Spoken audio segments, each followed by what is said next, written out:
Cilacap. Tujuan pembelajaran khusus kali ini adalah memahami keterkaitan konsep budaya positif dengan materi pada modul 1.1, 1.2, 1.3 dan dapat menyusun langkah dan strategi yang lebih efektif, konkret, dan realistik untuk mewujudkan budaya positif di sekolah. Fasilitator dan pengajar praktik saya Bapak Budi Kusumadi dan Bapak Karyontoro Indro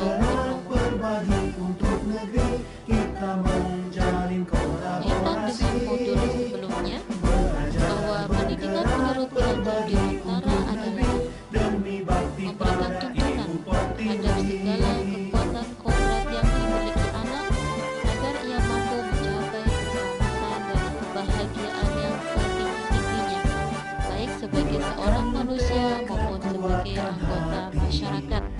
Pendidikan adalah tempat persampaian benih-benih kebudayaan di dalam masyarakat.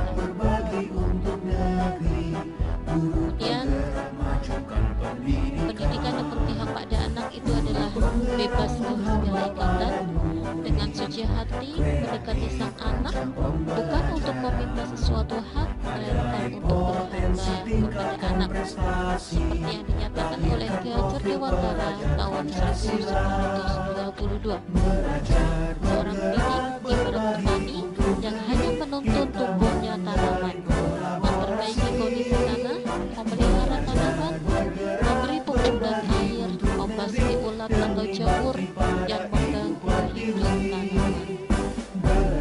Kemudian, pemikiran reflektif saya terkait dengan pengalaman belajar tentang disiplin positif kaitan dengan materi sebelumnya adalah bahwa saya sebagai seorang guru penggerak di dalam mewujudkan profil belajar Pancasila memainkan peran sebagai guru penggerak untuk menciptakan ekosistem sekolah yang berpihak kepada murid dengan berusaha melaksanakan nilai-nilai sebagai guru penggerak dalam keseharian saya.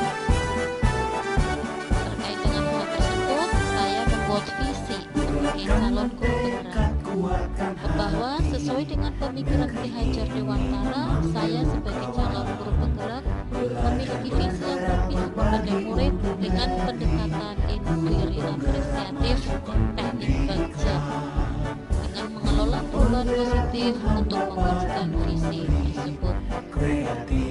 Pentingnya pendidikan menurut Ki Hajar Dewantara adalah menumbuhkan nafsu murid, menanamkan budi pekerti, dan untuk mewujudkannya, saya menanamkan keyakinan tentang nilai-nilai kebajikan yang dipercayai bersama murid sebagai pedoman dalam bertingkah laku dengan mencipta disiplin positif murid.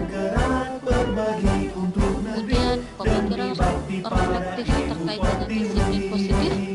Pengalaman saya dalam mewujudkan disiplin positif murid saya adalah dalam membuat keyakinan jelas sebelum pembelajaran dimulai. Kemudian saya juga menghindari penghargaan, menghindari hukuman karena itu akan mematikan kreativitas murid. Saya merasa senang dan puas ketika berhasil memerankan kontrol sebagai manajer ketika menghadapi murid yang melanggar kesepakatan bersama. Dan hal yang baik dan yang perlu saya perbaiki. Dari yang sudah saya praktikkan, hal yang menarik adalah ternyata ketika saya menerapkan di sebuah institusi, ternyata murid dapat menyadari kesalahannya dan kembali kepada nilai-nilai keyakinan yang dipercayainya. Bahkan di luar dugaan, murid saya yang semula tidak terjangkau dapat kembali kepada kelompoknya dengan nilai-nilai kebajikan. Kemudian perubahan berpikir saya dalam menerapkan disiplin positif ini adalah saya mengambil posisi kontrol sebagai seorang manajer dalam menghadapi murid yang tidak mentaati kesepakatannya. Namun, saya juga menambah kekuatan dalam melaksanakan setiap langkah dalam segitiga institusi. Untuk implementasi saya terkait dengan penerapan disiplin positif, bagaimana agar murid termotivasi intrinsik tanpa hukuman, tanpa penghargaan, dapat melaksanakan keyakinan kelas yang sudah dipercaya bersama?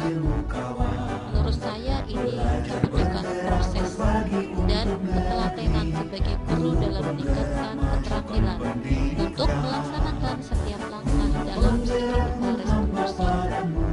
Menanamkan karakter akan nilai-nilai kebajikan tidak semudah membalikkan tangan, tapi akan terasa sekali dampaknya bagi murid di waktu hubungan datang.